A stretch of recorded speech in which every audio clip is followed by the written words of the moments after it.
Pemirsa, 3 ekor ban sama pelek mobil hilang digasak maling pas Subuari, jero keadaan mobil terparkir.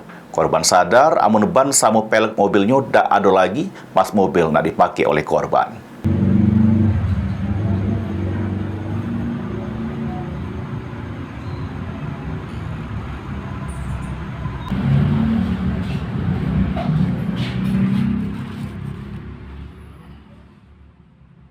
Inilah dia rekaman CCTV-nya terselik sikok uang berbaju hitam berjalan kaki masuk ke suatu tempat.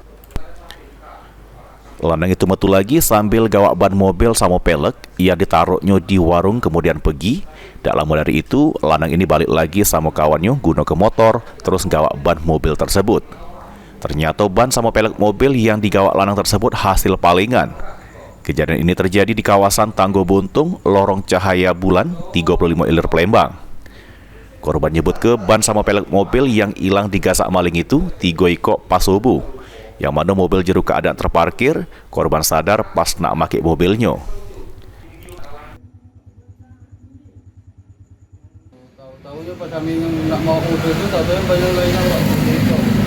Kejadiannya hari Senin itu sekitar jam 5 subuh sampai jam 6 subuh. Sesudah kejadian, korban langsung melaporkannya ke Polsek Ilir Barat 2 dengan harapan pelakunya cepat ketangkep serta ban dan pelek mobilnya bisa balik lagi. Mulyadi, PAL TV.